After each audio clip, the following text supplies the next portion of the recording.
architecture for the Rajiv Gandhi Institute of Technology, Kottayam.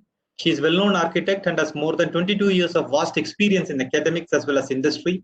Dr. Binumol specialized in architectural conservation, and some of her projects undertaken in conservation are preparation of architectural guidelines for the historical town of Alapi in collaboration with the Town Planning Department, Kerala State, a listing of heritage buildings of TRIDA region in Tirunelveli through Town Planning Department 2010, and registration of the British residency at Osmania University campus at Koti in Hyderabad, and the World Monument funded project through American Express. As a writer, she has authored 2 books, Traditional Conservation Practices of Timber Architecture, a case study of Thai Kottaram, Travancore, published by INTACH UK Trust, and Glimpses of Heritage, the City of Thiruvananthapuram, published by Indian Institute of Architects, Trivandrum Center. In addition to this, she has various media publications. She is an approved guide for doctoral programs and an elected member to the Council of Architectural, New Delhi. So we have the speaker who is an accomplished professional both in academics as well as in industry, and she is a practicing architect as well, and having accomplished so many projects. And I am sure that most of us would have number of takeaways because it is not only civil construction that is important, aesthetics, looking at the building environment, how do we harmonize between built and building environment is very important. And I am sure that we need to pay a lot of attention on this. And may I invite Dr. Binumol to take over and start off with the presentation. And thank you, ma'am, for having accepted our invitation, being here. Over to you.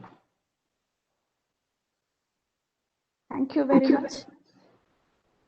Am I audible?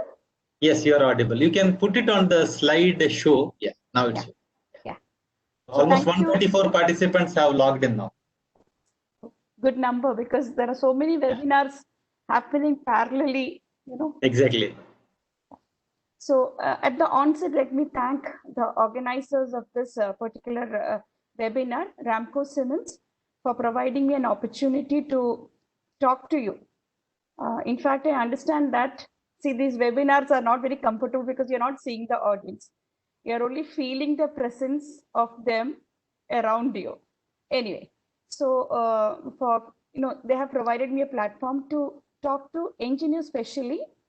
And this is one subject which is very close to my heart, nature and built environment. And so I will start with a slogan which is of great interest for me from Atharva Veda, which says, I'll tell you the translation. What I dig out of thee, O Holy One, let that grow over. Let me not hit thy vitals, nor thy heart, O cleansed one. I am sure you would have understood whom I am or whom it was meant to. None other than Mother Nature. And as engineers and architects, we know that people always say, no, these are the ones who create wonders out of nothing, out of emptiness, basically. But we know that you cannot create anything out of emptiness. Even if you are a God figure, you require something to create something. But for the sake of interest, we say that we are the ones who create. Out of emptiness, we create architecture, we create engineering marvels, etc. But deep in our mind, we know that we are always working on nature, using her resources, digging up, like how it is said in Atharva Veda, digging up nature and building, using the resources that nature has provided us. So it becomes very pertinent for us to understand about the extent of destruction of nature that happens when we do our business. And if you look at construction industry, the most crucial stakeholders are engineers and architects. And if we take a decision on how, or even the image of the society about what the built environment should be, has also been created by us. In due course of my discussion, I will also hit upon the image that we have created on the society about our built environment. But to start with, we all know that we built out of need. Just look at Maslow's hierarchy of needs. We know that at the lowest level, we have this physiological need of food, clothing, and shelter to protect ourselves. And then slightly growing up the need ladder, the pyramid, we come up to a level where we require buildings for our own safety, to safeguard ourselves from the vulgarities of nature, or the animals, birds, etc. That's why we started building from time immemorial. And beyond safety, there is another level which is more connected to the social esteem. Rather, we have to be considered with a lot of belonging, love and belonging, which we call as a social need. And architecture or engineering falls between the physiological need, or little above the physiological need, goes up to the level of self-esteem, which is the next one in the ladder. Beyond safety, beyond social needs, there is another level which we call as the self-esteem level.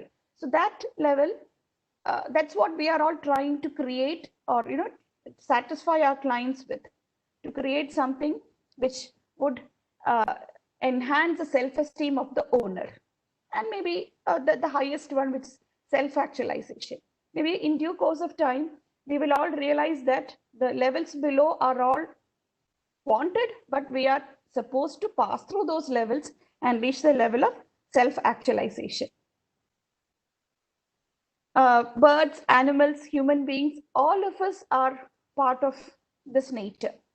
And if you look around, we see that the birds and animals, without a paper degree, they are also building.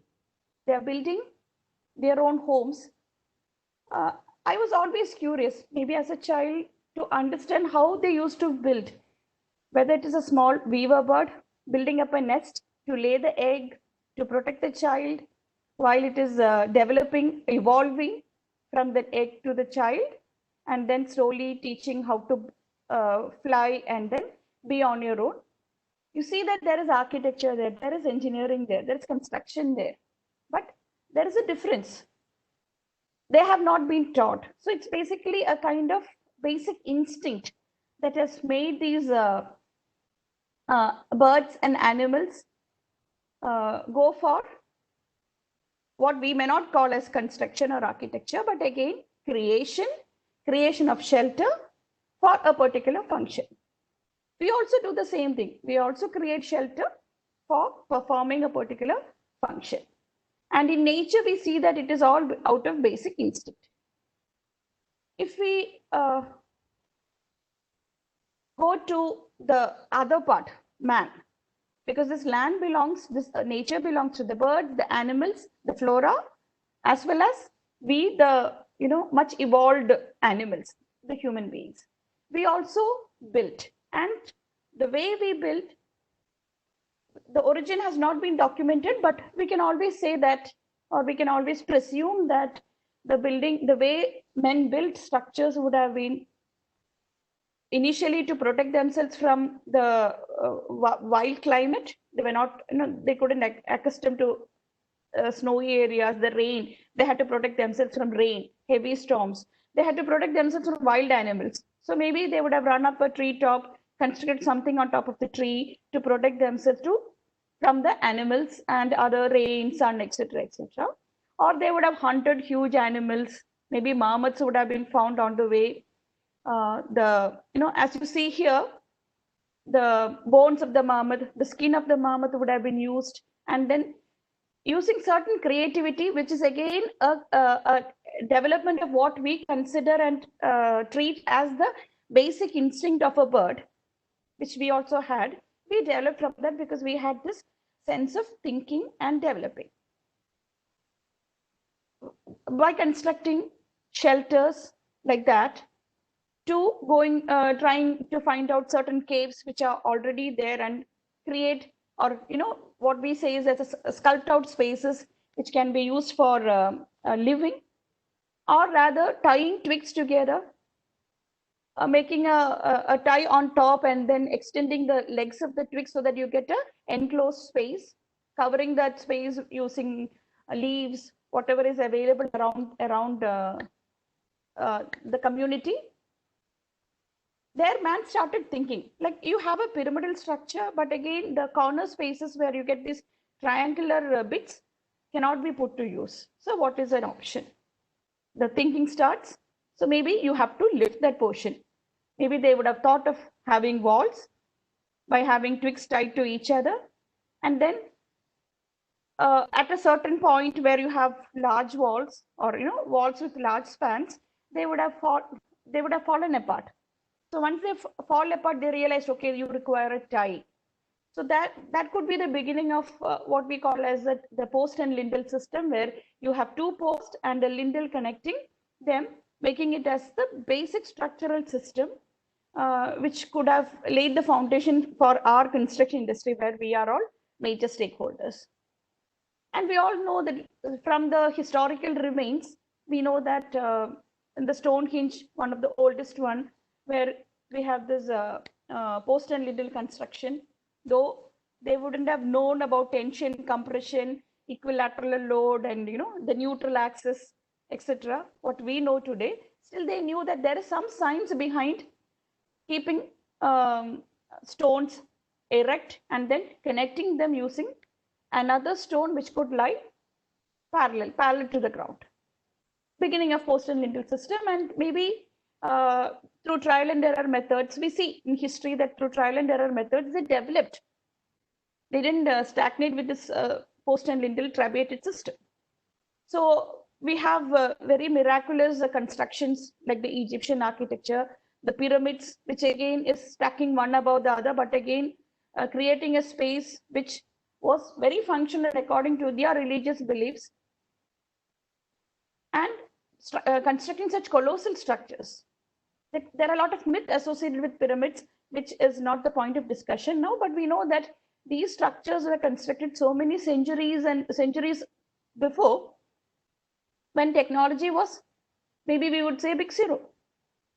Then comes the time of Greeks. The Greeks were profound lovers of beauty. They invented from nature the beauty of golden mean.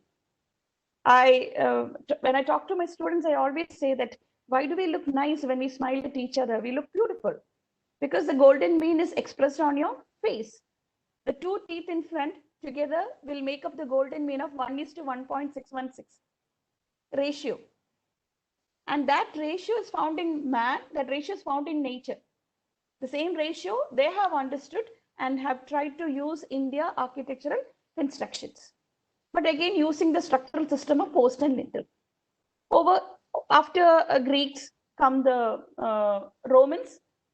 Romans were warfaring people. They wanted huge constructions, bigger than what Greeks could see and experience. And luckily, they could develop this pozzolana cement, which is a sticky cement, which could be used for creating larger spaces, and they invented the arcuate system. So there is a leap from the trabeated system to an arcuated system, and they could celebrate architecture by creating large spans of spaces. And it was a basic necessity for them, because you talk about Rome, it's a city on 7 hills. So these hills are to be connected. Water is available on one point. Water has to be taken to another point. So you require large aqueducts.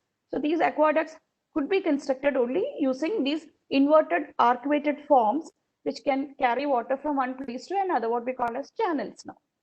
So there is a basic need, and that need made man think beyond what was existing there and develop from what was available around them, from Mother Nature.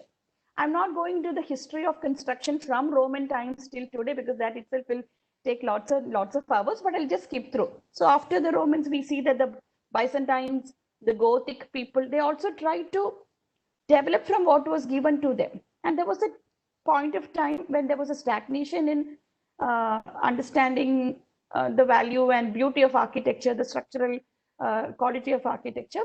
People went back to the classical architecture, so-called Greek and Roman architecture, and developed the Renaissance architecture. But there was a major change, because there it was trying to learn from classical architecture, because there was a revival of classical literature, and then use those informed information and practice that into architecture. While during Industrial Revolution, we see that there is a profound leap from a system of construction, because Industrial Revolution gave birth to new materials. So there is a newly found freedom of using new materials in architecture and engineering. the marvelous engineering structure, the Eiffel Tower, is a beautiful example, a product of industrial revolution. And since then, because of a lot of factories being opened up, machine-made products being brought out, the whole construction scenario changed, where we were only thinking about cathedrals and palaces and burial grounds and burial structures, etc. till then. But now we have moved on to a new era of what probably you would say the supermarkets, the malls, the factories, the exhibition halls, etc. And architecture and engineering had to develop based on those requirements. And every time we see that our ancestors have tried to connect themselves with nature till Industrial Revolution. But beyond Industrial Revolution, there was a leap. So you move towards what we call as a modern architecture, the postmodern architecture, or all those isms of architecture. Everywhere we see that there is a urge for human beings to develop and grow and create fantasies, or rather create what they consider as fantasies into realities. And we should feel happy that we are standing on a foundation, on a strong foundation like this, where people have tried out various isms, various styles of architecture, styles of engineering, and have left us with a cornucopia of structural systems, cornucopia of engineering marvels, of architectural marvels, so that we can work on that. I'm not going into detail of the constructions of Santiago Calatrava or Zaha Hadid, or even the latest one, which I would be discussing much later, that of the Amazon Seattle structure. And what has actually promoted this kind of development in engineering and architecture is mainly the economics that is associated with construction. Construction is one of the most conspicuous form of economic activity. And in India, it's the second largest economic activity. About 65% of the total investment in infrastructure is laid on infrastructure, and it is expected to be much more than that. And if you look at the scenario, it's about 40% of the development investment during the past 50 years have been just for the construction industry. We are the stakeholders of that. And about 16% of the nation's working population depends on construction for its livelihood. So it's again like a major chunk of people working on in this particular industry. And it contributes to more than 5% of nation's GDP. It was 7 before, 10 years back, but now it's 5%, and 78% of gross capital formation. It is very labor intensive, and then it provides employment for 33 million people. Then it is also expected to generate another additional employment of 47 million. But these are the statistics that were developed before COVID. Then post-COVID is something that we need to look at in a much detailed way. But there is always a conflict. If you remember what I spoke about Atharva Veda, the sloga from Atharva Veda, digging out of. You cannot construct anything out of emptiness. So the construction industry thrives mainly on the resources that are available on nature. The water, the sand, the stones, other minerals in its crude form or even manufactured form. Then there is a serious problem here. There is depletion or exhaustion of resources, which has to be understood, which we are going ahead with construction, but we need to understand that every brick that we put on the wall, like for example, 8 bricks on the wall, the embodied energy that is spent for creating 8 bricks and transporting them to the site and putting them onto the wall is about 1 gallon of gasoline, which means the amount of gasoline that we are using up for our construction is really huge. And not only energy, the resources that we are eroding because of construction and thus damaging our natural ecosystem is quite heavy. So there is always an imbalance to the ecosystem leading to energy crisis. We should understand that the World Watch paper says that 40% of world's total energy is being used up by building industry. 30% of raw materials is consumed by building industry. 25% of timber harvest, 35% of world's carbon dioxide emission is only because of building industry, 16% of freshwater withdrawal, and 40% of municipal solid waste. 50% of ozone depletion CFCs are produced by the building industry. So we are actually the creators of a major imbalance to the ecosystem. And that guilt we should bear in our mind when we go ahead with each and every construction. But there are obviously various solutions to that, which I will discuss in detail. This is just a small story. I'm sure you would have at least heard about, or maybe in your childhood days, that the story is about two kings. They had a battle, and the king who won the battle told the loser that, okay, I will give you the last opportunity. That is, just you can ask me one wish before you leave your empire. So the loser, the king who lost the empire, said that I only want food grains. He said, fine, you can take it from my go downs. Then the king who lost, he said, there is one condition by which I would require the grains. Then the winner says, okay, what is your condition? After all, what can a loser ask for?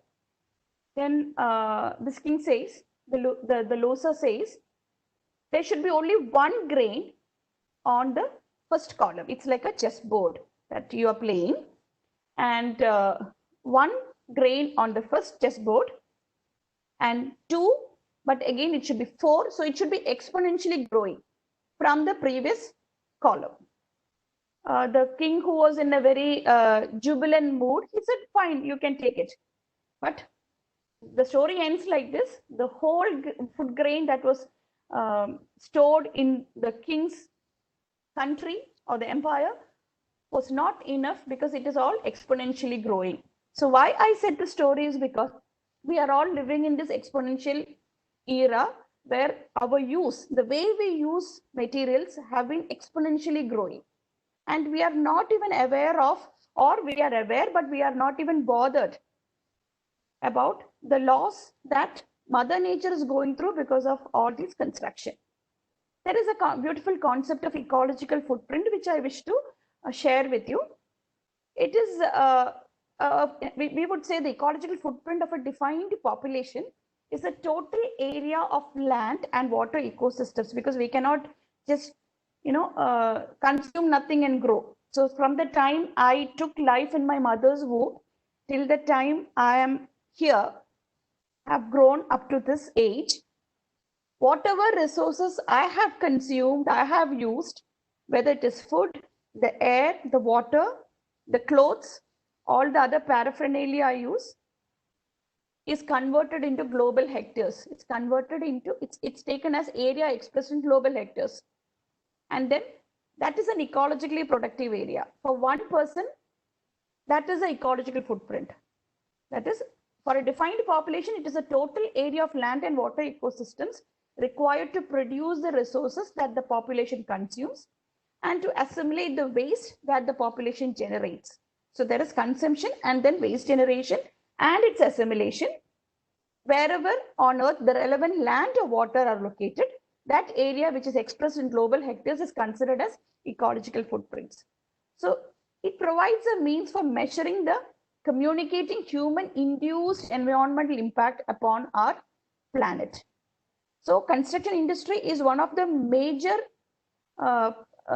threshold area which creates a larger ecological footprint. And what happens when we increase upon the footprints, or rather we would say it's an overconsumption.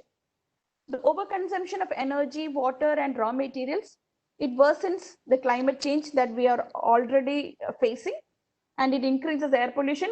Sometimes cities are shut down because of air pollution in foreign countries. It exhausts the planet's life support systems, like the ones that provide us fresh water and leave us short of materials critical to our health and quality of life. It's again said by a UN report. Well, if the way in which we live, if we look at, it has been statistically proven that by 2030, it's just 10 years ahead. If you look at the ecological footprint and the way we overuse the resources of this nature, we would use we would need 2 planets to have a decent life. And it's just 10 years ahead. And by 2050, if this is going to grow like this, and we are not going to put a balance between our need and greed. When I say our, I'm talking as a representative of the whole society. We would require 3 blue dots, these 3 planets. Because preserve and cherish the pale blue dot, that's the only home we have ever known, said by Carl Sagan. And for what? Are we any happier because of overconsumption? I have, collected whatever and more than whatever I require, and I've hogged them in my house, in my offices. I have everything. Still, we are not happy. We are apparently not happy. There is an unmanaged consumerism which appears to contribute to a range of physical and psychological. The more we collect and the more we keep for ourselves, there is a wider or a larger range of physical and psychological problems. Obesity, depression are all visible ones. Something beyond that is also there. So we urgently need to address this problem before we have irreversibly depleted the resources that power our economies and lift people from poverty. This is again another story. I don't know, somehow I always like to tell stories. This is the story of, Plato, the Greek philosopher, who used to speak in terms of allegories. This allegory is called Men in the Cave. The story is like this. There is a cave and there are some people who are imprisoned. They are imprisoned in a very special manner. They are chained and they are made to face the wall. And the heads are held so tight that they cannot move back and see. And you are looking into the cave. The light comes only from the opening of the cave, that side. And then the allegory goes like this. There is a wall, a parapet wall in between, and the light source is beyond the parapet wall, which I presume to be the opening of the cave. When light comes from there, and there are, he says it's puppets moving, or rather it could be animals also moving. Every time an animal moves, I can say it could be a camel. These people will see only the reflection, but they can hear the sound. So the sound of the footsteps is connected to the shadow that falls on the cave wall. So it could be a lion, it could be a man, it could be. So these are all the shadows that these people are seeing for some 10 to 20 years of life, and suddenly they are brought out to light. And there is a total confusion between what is real and what is shadow. Why I said this story is that we have made our society so greedy for constructed facility that we have made them the men in the cave. They are seeing the shadow of certain styles. It could be any of the isms that we have studied in our college days and tried to practice, or any isms that has developed in our own mind, and saying that this is what is required for the society. So eventually the society thinks the shadow that we are showing is the final reality, while the final reality is what is there deep inside our own mind, our connect with nature. But our constructed facilities have been made so spick and span, clean and neat, cut off from the natural environment, where we have imbibed the art of climate control buildings, climate control architecture and construction. Instead of we say it is climate responsive, but beyond responsiveness, we are planning, or we have created the image of people that it is climate control architecture, though calling it as climate responsive. We have doors and windows. To the extent in Kerala, we have houses which have been designed with courtyards, repeating or mimicking the traditional architecture, traditional architectures of Kerala. But again, there is a problem of theft, so you got to have the safety need. So put a grill above, then you realize the rainwater that is coming in is actually increasing the humidity inside, because the rest of the building material is not suited to absorb the humidity and breathe, because none of our walls are breathing walls. So in due course of time, you close up the courtyard by putting a beautiful glass roof. And you can say that you have a glazed atrium in your house. Ultimately, what happens is that the heat increases. There is no exchange because the courtyard has been defined and designed so that there is natural ventilation, which is very much required for a place like Kerala, where there is warm, humid climate. So when I breathe out, the air is warm. That warm air is less dense, so it rises up. And when air rises up, there is a vacuum that is created, and that vacuum forces cool air from outside to the interiors. Again, we use up. It becomes hot. It becomes warm. It becomes less dense. Rises up. So there is an automatic ventilation that is provided because of the way in which certain spatial planning is done.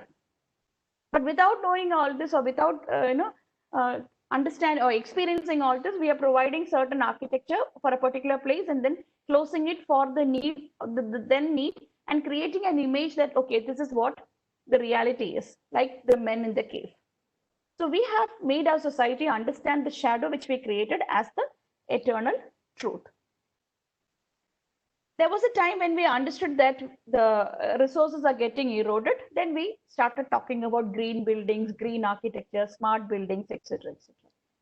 And we have come up with a lot of good principles. Some of them are very good to follow. Ecological landscape, preservation of natural ecosystem, use of eco-friendly materials, then solid waste management, how it can be done eco-friendly systems, then use of renewable energy, etc. And then we have also gone to an extent where we have just a green laughter. We have said, okay, water is very precious. Not even a drop has to be wasted.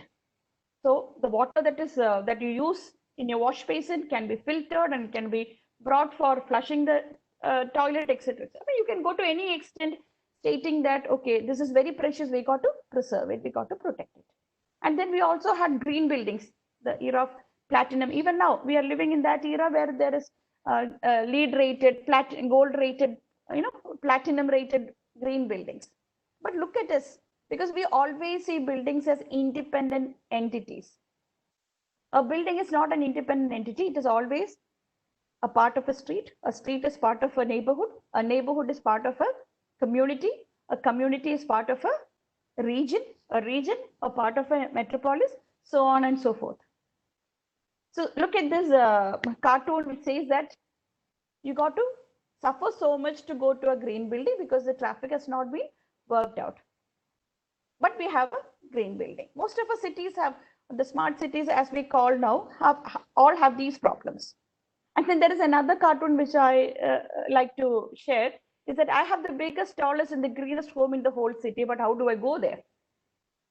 I go through by using a helicopter, which is again more, the carbon footprints using airways is much, much higher. Then there's another cartoon which says that on one side you have a small, rural housing. The houses there are looking at a green building and saying that, okay, look at how much of carbon credits those buildings have, without knowing that these are the best ones to be constructed for having a carbon credit. My question is, when will we learn to understand that a building doesn't stand in isolation? It is part of an environment. It is part and parcel of our nature. Still, with all these green buildings, are we happy? Are we living in a happy environment? A big question. Maybe I'm sure you would be thinking that, okay, human nature is like that, you can't be happy. But again, I would take back your thoughts to Maslow's hierarchy of need, where the highest is self-actualization, where one can feel satisfied and comfortable with oneself and feel happy about it. Now, to add on to all the problems that we were having, came the pandemic, which we call as COVID-19. And we are suffering from lockdowns and other restrictions.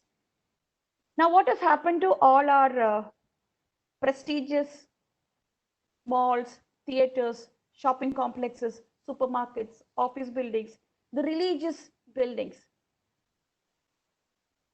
We are facing empty streets. We look at Most of our cities, which are the modern cities, are designed for the motor vehicle, not for the human being.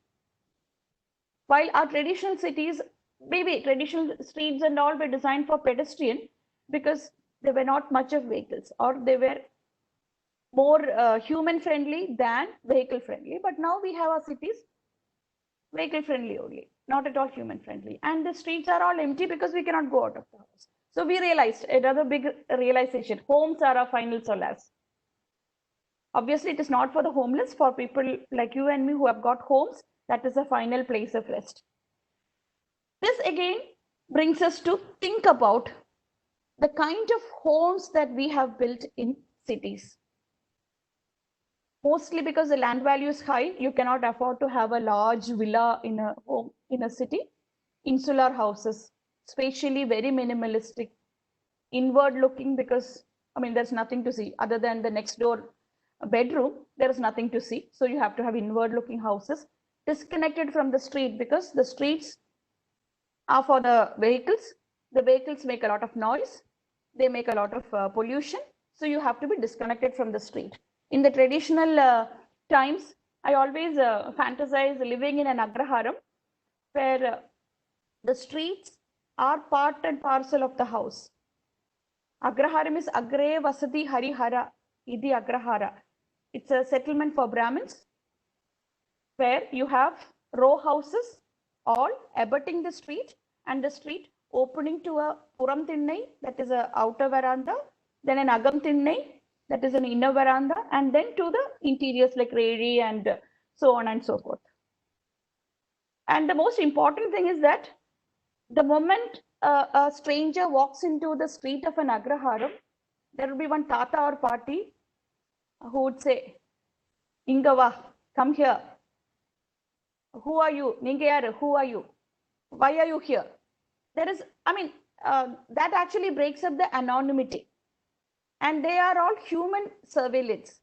While today we have beautiful homes, inward looking disconnected homes in cities, and then we have, instead of tata and party, we have these surveillance cameras which can shoot and record crime, while in a traditional street no such crime would happen because they are the living cameras, interacting cameras there. Anyway, we cannot go back to the era of agraharam and live there, but there are certain things that we can learn, certain good lessons from such traditional housing systems which we can learn and use in our modern cities. So what I'm trying to say is that most of the homes in our cities are all insular. They're very individualized houses. And some of them are like shoe boxes. There is no luxury of connecting oneself to nature. While I am a human, you people are all, we are all human beings, 99% of our evolution happened in nature. But we are living in homes or boxes, rather I would call it a box, a matchbox, which is totally disconnected from nature. Less ventilated, single door entries, no verandas. Even if you have a balcony or a veranda, we are more greedy to close it up and make it part of the living room or the family room or something like that. There is no visual or physical connect with nature. Paved all around because you want to keep the area clean, and paving makes mini heat islands without knowing that we are totally disconnecting ourselves from nature. One of my friends in Delhi was telling me a situation in Noida that big cities, though they boast about their development, there are apartments with 5,000 units inhabiting about 25,000 population. And at the time of quarantining and, at the time of this lockdown, they realized that 25,000 is a big number in one apartment complex, and there is no space, additional spaces or crucial spaces which can work like a semi-clinic or a space for quarantine in isolation ward, nothing. It's basically just spaces being built for, or rather matchboxes being built for human and totally cut off from nature. And also there are many lessons that we can think of during this COVID period, that we are all using modern facilities, but are they fully techno successful? You walk into an apartment, there is a common lounge, Everybody has to move in through that launch. The single entry one. There are common lifts. Everybody uses the same lift. Then maybe sometimes you can say that, okay, there is Alexia, you recognize voice softwares or voice recognition softwares, and then it opens, it closes, etc. But we are not that techno successful.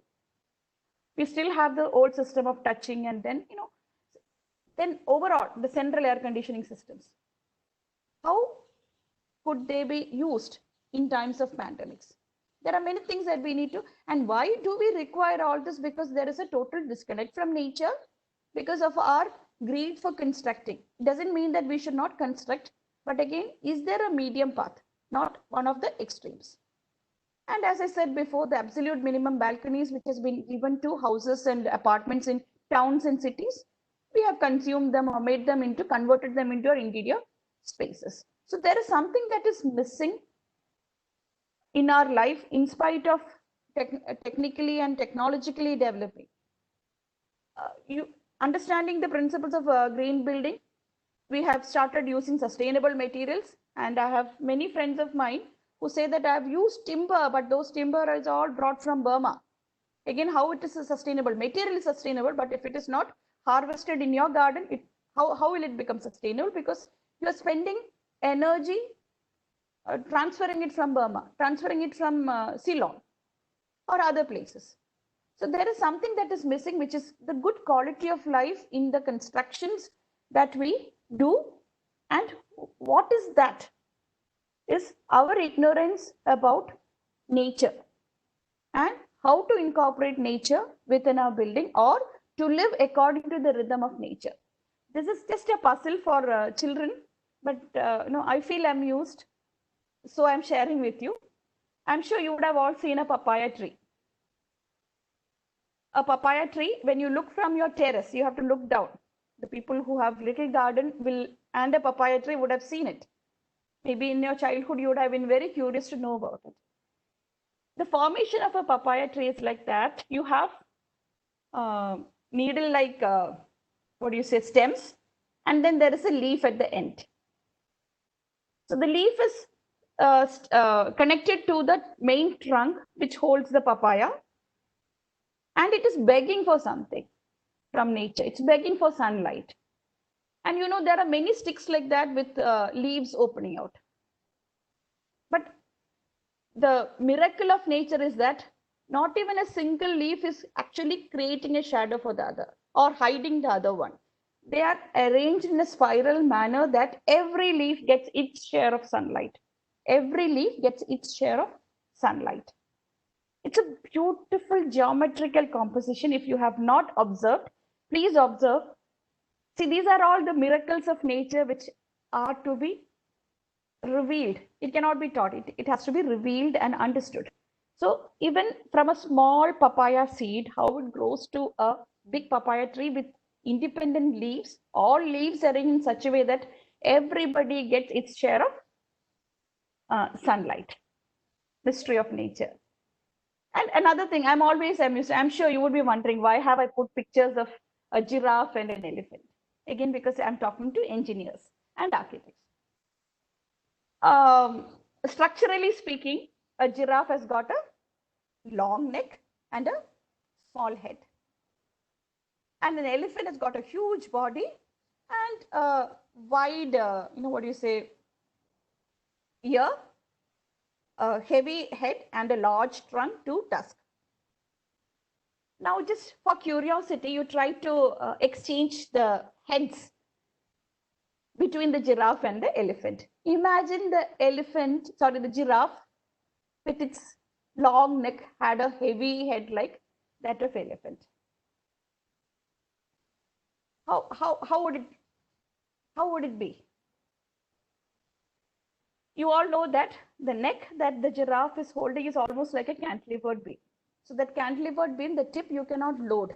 So it's the nature's wonder that it has come up with us. I'm sure you would say, there are people who would say that giraffe originally had a small neck, and while it was trying to eat, catch leaves, pluck leaves from top, it elongated or whatever, the Darwin's theory and something connected to that. But still, just look at it from the engineering point of view. It is a cantilevered beam, and you know that cantilevered beam cannot take a big load at the end. So it has got a very small, narrow, shallow head. So there are, I mean, and obviously the way in which an elephant would move around cannot afford to have such a cantilevered beam as its neck. So there are a lot of mysteries in this nature which needs to be explored and which could be brought into our own construction. And it's not just mysteries alone. Nature has got excellent healing power. Being in nature, or even viewing the scenes of nature, reduces anger, fear, and stress, and increases pleasant feelings. To the extent I was told by a friend in Japan that they have a channel which shows moving fishes. So these moving fishes, when somebody keeps watching that, the stress levels comes down. So it's all scientifically proven. And then exposure to nature not only makes you feel better emotionally, it also contributes to your physical well-being, better air, not the conditioned air, not the centrally air conditioned air which has been used up by somebody but again artificially cleaned and then given to you. Then it also reduces blood pressure, it improves your heart rate, the muscle tension, and it contributes to the production of stress reducing hormones. There are a lot of studies about the psychological, the well-being, which I'm not narrating, about how nature can influence people and people's well-being. Then there are spiritual enhancement too. Spiritual enhancement, where environmental psychologists have argued that there is a value component added to the human and nature relationship, etc. And why this is important is because we are adding on to our constructed facilities in urban areas. So I'm just skipping because of a time limit. And I'm introducing you to the concept which goes beyond green building. It's not a new concept as such, per se.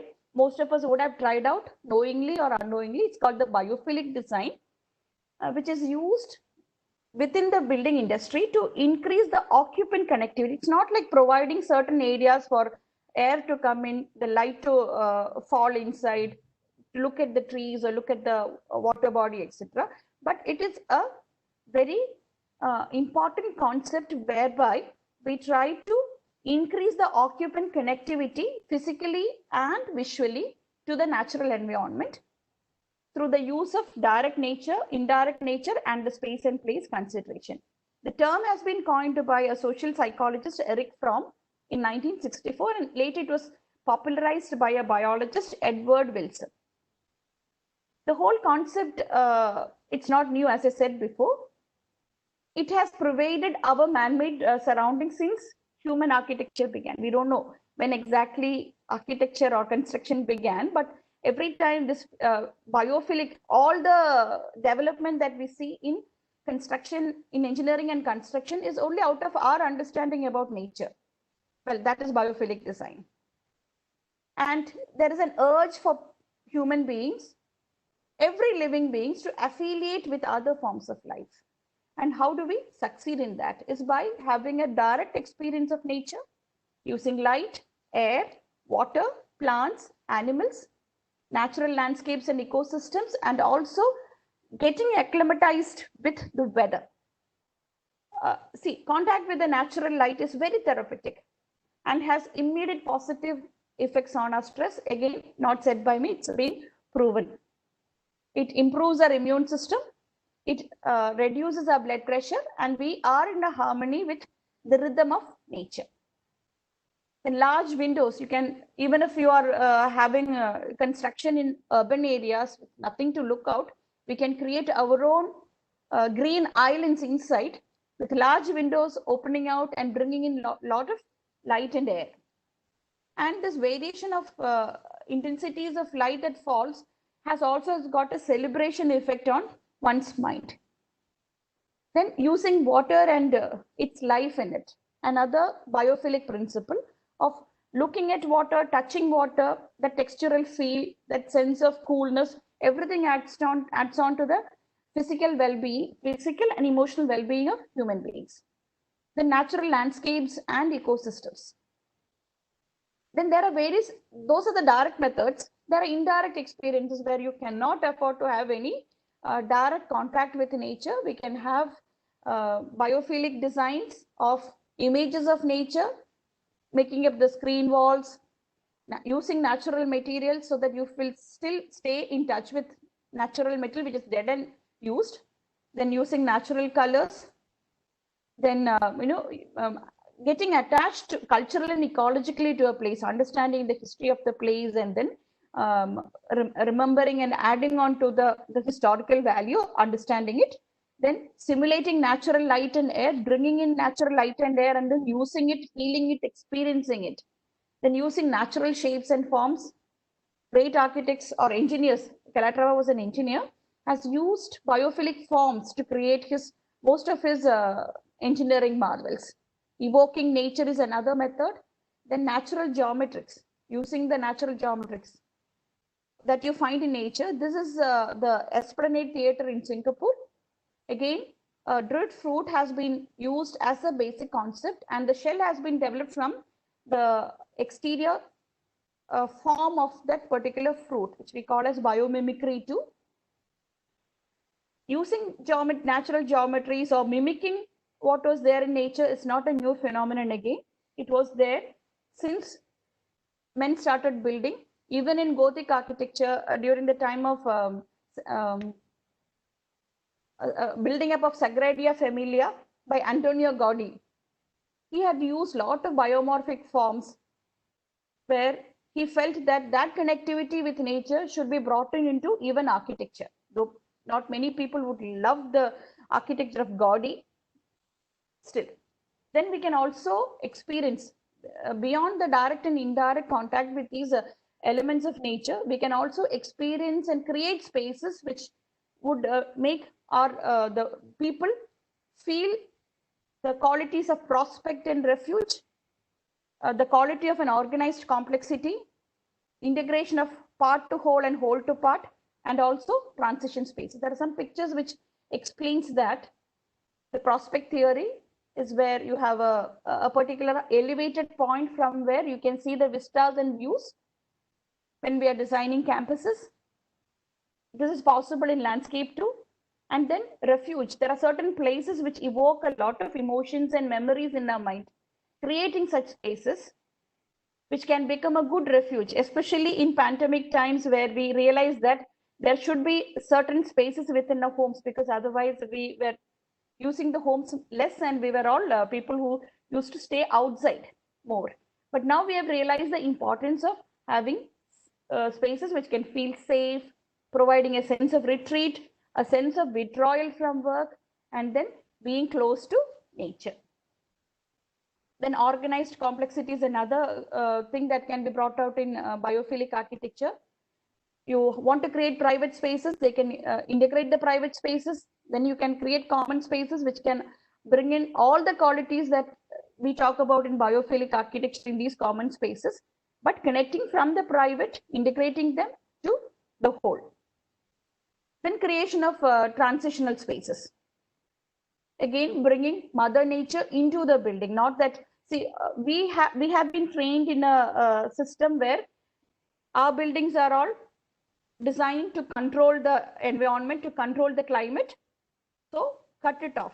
You have an envelope, you cut it off, or the worst thing is that you provide a courtyard inside.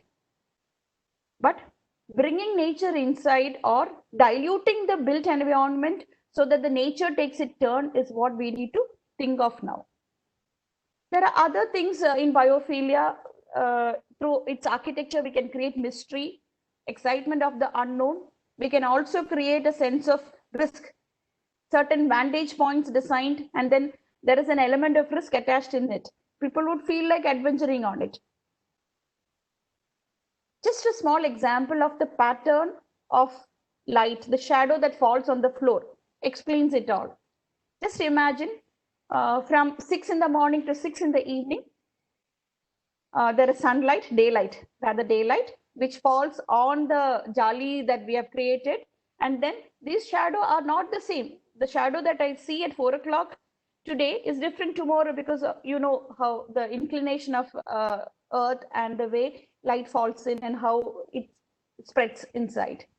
Because of the inclination of earth, there is a the pattern never repeats. There is a slight change. This is a beautiful book written by Christopher Alexander on pattern language, which talks about these inanimate elements, which makes our interiors, which makes our buildings more connected with nature. Then the textural qualities that can be brought in our buildings are also to be thought of if we are planning to go for a biophilic architecture. There is this beautiful saying of Henry David Thoreau, who says that I took a walk in the woods and came out taller than the trees. Just imagine. So rather than building a concrete forest, why can't we think of integrating nature into our concrete requirements, but let nature take its toll rather than concrete taking its toll? I am not saying that you don't require, it's a beautiful material which can be manufactured easily and structured the way the architect, the engineer envisages, but we need to incorporate the bigger element, nature, into our constructed facilities, because that is going to help people, our society, to have a healthy life. This is from the Amazon building, which is the office building of the Amazon in Seattle, where they have integrated nature using the principles of biophilic architecture, and people feel, they say that the productivity of the people has increased, enhanced so much that that itself is a big saving for them. So what we need to look at in our creations is that how we can create better buildings working with nature. There are many things that biophilia do, but it is not just creating something and then keeping it away within a glazed area. It is trying to create a connect of the users with nature. That is what we are trying to do in biophilic architecture. I'm just skipping through because of to sum up, we all know that design is solving a problem, and that solving the problem is within a context. From today onwards, let the building rules need not be the main context. Let nature be the context. So we are trying to design by solving a problem or finding a solution in the context of nature, because green that is lost, we need to regain them.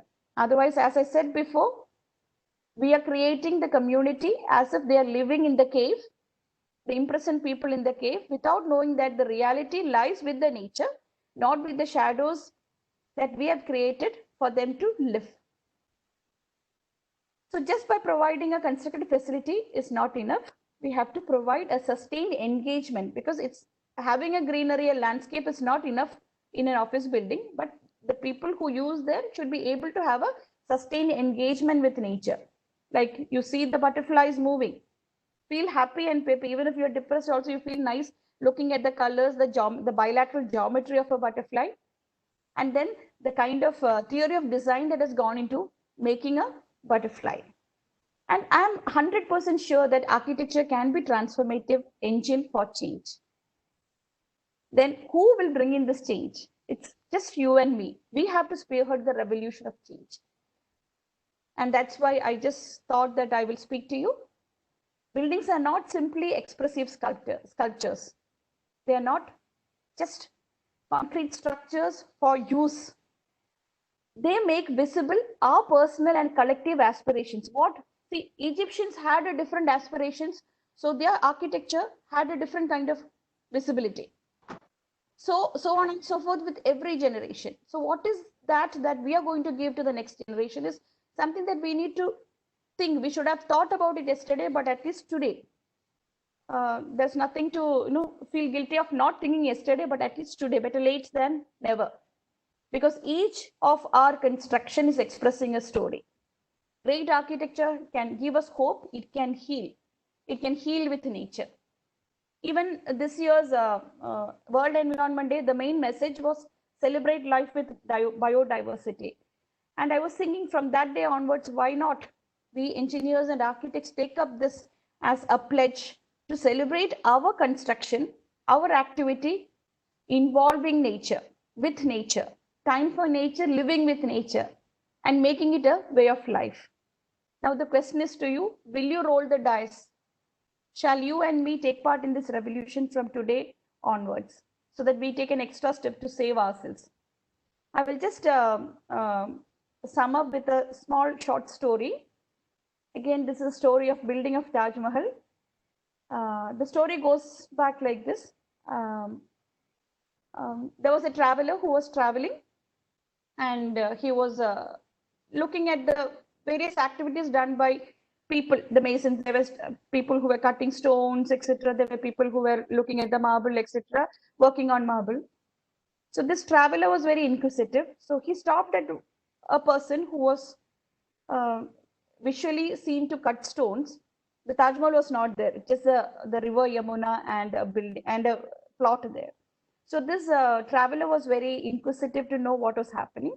So he stopped near a person who was cutting stone and asked, "Bhai, aap kya kar rahe ho?" I hope that it would have been in Hindi. "Brother, what are you doing?" Then this fellow with a very frown face looks at him and says, "Can't you see I'm cutting stone?" Fine. Traveler got the answer. He moved ahead of this person and found another one doing the same activity. So he stops next to him and asks the same question, "Bhai, aap kya kar rahe ho?" Again, he gets an answer that I'm cutting stone. So the story goes on like this. The traveler moves to the 10th or the 11th person, and finally he saw a man who was smiling and singing and again cutting stone. So this traveler stops next to him and asks, "Bhai, aap kya kar rahe ho?" Then he says, "I am building Taj Mahal, for which I am cutting stone." I am building Taj Mahal, for which I am cutting stones. So the moral of the story is that our nature itself is our Taj Mahal. Taj Mahal obviously is the icon of India. It's our nature, the mother nature. We are doing all this to sustain ourselves along with mother nature. So should we be like the first to 10th stone cutters who are just cutting stones? Or should we be like the 11th person who knows that he's building a Taj Mahal for which he's cutting stone? So every brick, every line we draw, every brick we place, let it be with the intention that I'm going to support Mother Nature, because my existence solely depends upon her well-being, and my well-being is totally up to my involvement with her. So I call upon everybody, whoever has listened to me today, to please take a pledge and look towards integrating nature as much as you can, so that people get engaged with nature, and that is good for their well-being. Rather than having people who are of ill health, let us have people who are very healthy and happy. Thank you very much. Thank you so much, Dr. Architect Binumol Tom, for that inspirational talk. In fact, you started off with Maslow's theory of hierarchy with self-actualization as the main theme, and then you went on to the evolution of shelters, the basic instinct of animals, and then you came on with the various types of buildings and connected it with the present pandemic, the COVID. In fact, now we have realized, how important it is to be with nature. When we are here, locked up in our homes for so many days, we understand the importance of that, especially, the nature and the built environment and nature, that connection. It's really a wonderful this thing, and we need to put our brains together to see how it can be implemented. So, and the various topics that you talked about, the ecological footprint in terms of the land, how much land one consumes when we go into some of the degrading activities, which is not in tune with the nature. So we have architect Sendil Kumar, who is the chairman of Indian Institute of Architects, Tamil Nadu chapter. So he would also, are you there, architect Sendil Kumar? Yes, I'm there, Mr. Yeah, yeah. Would you like to throw some light on today's talk? Yeah, I think welcome, Mrs. Binumol Tom. It's an excellent talk by you. I joined a little bit late, but then it is fully packed with information. I request all the members, all whoever have listened to it, to take the recorded version and go through it again and again.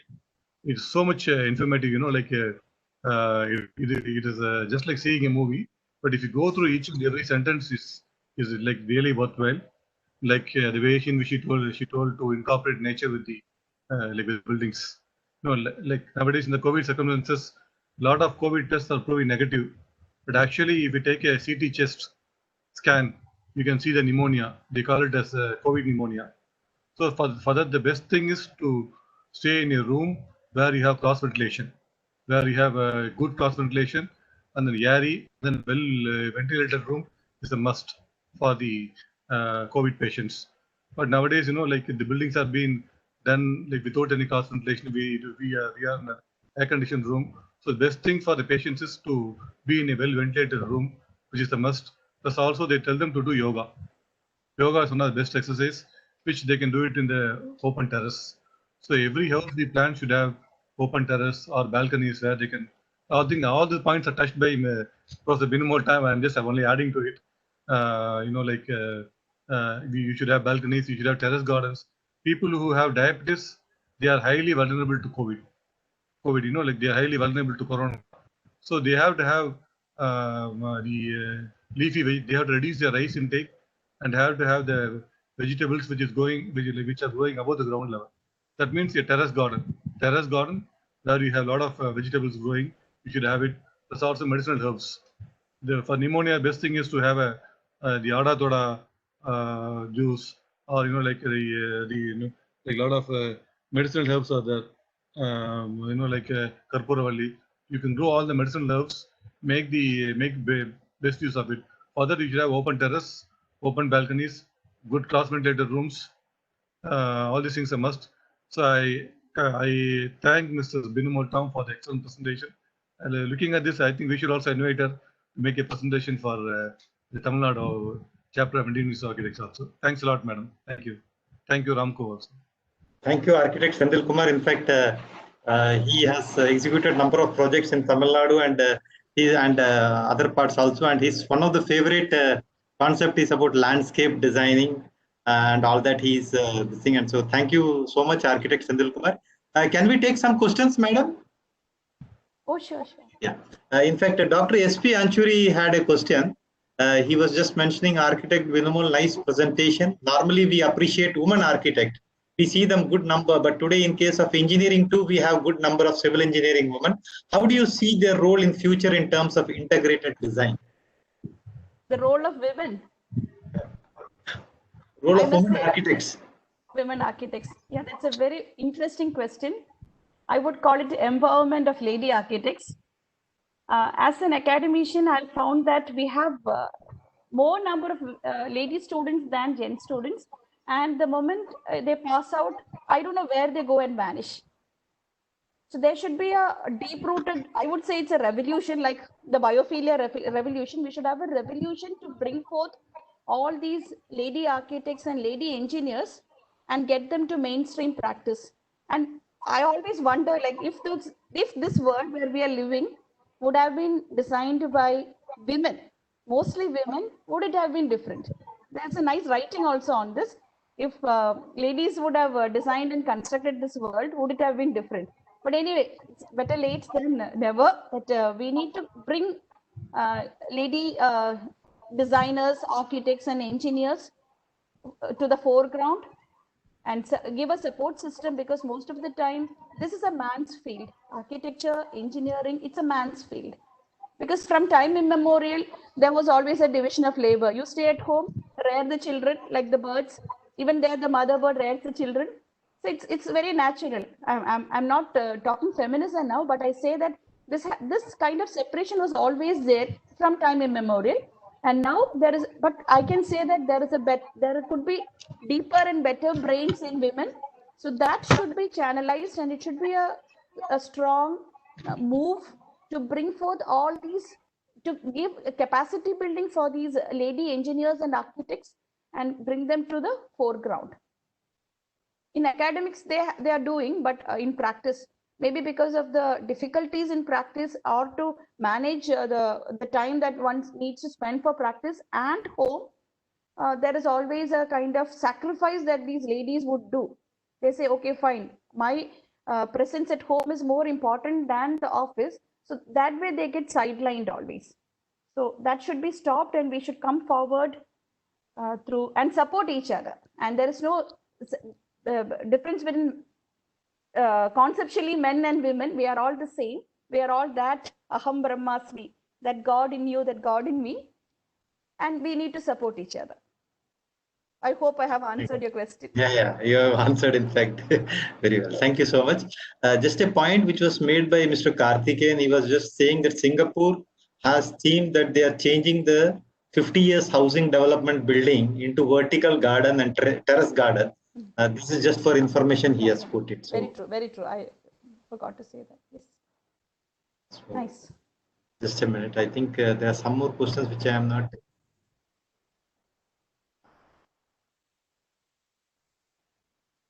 Shopping mall and even underground MRT, they have vertical gardens. It seems. Yes. Dr. S.P. Anchuri again says it's a great answer. In my house, I am only men architect. All are women architects, including my wife and daughters. Thanks for that answer, Architect S.P. Anchuri wanted to. Nice, sir. Nice. Yeah. So thanks for accepting our invitation, madam. And in fact, you had touched upon that emotional connect between the built-up environment and nature. And I am sure that many of the forthcoming talks also we are having on sustainable development. And we are sure with this pandemic, I think many of us would have realized. And this talks again would reinforce those concepts. And as architect Sendil Kumar was also telling, the indoor air quality, which is very important, and which will lift us from many of these viruses and all which comes with the air, can be avoided if we avoid more of air conditioning, as well as improve the indoor air quality. So with those few words, let me thank you once again for having joined us. And we have again a series of webinars from Monday onwards in collaboration with Institution of Engineers, which is again at 11 a.m. on sustainable development. So thank you so much, and I thank Mr. Engineer Vishnu Narayan Nambudiri also for having coordinated the entire efforts, and our host Mr. Suraj Kumar for having organized this. So thank you, the panelists for the day, Architect Sendil Kumar as well as Dr.Ar.Binumol Tom for having given this presentation. So stay safe, all the best. Thank you so much. Thank you. So we sign off from today's webinar. Thank you.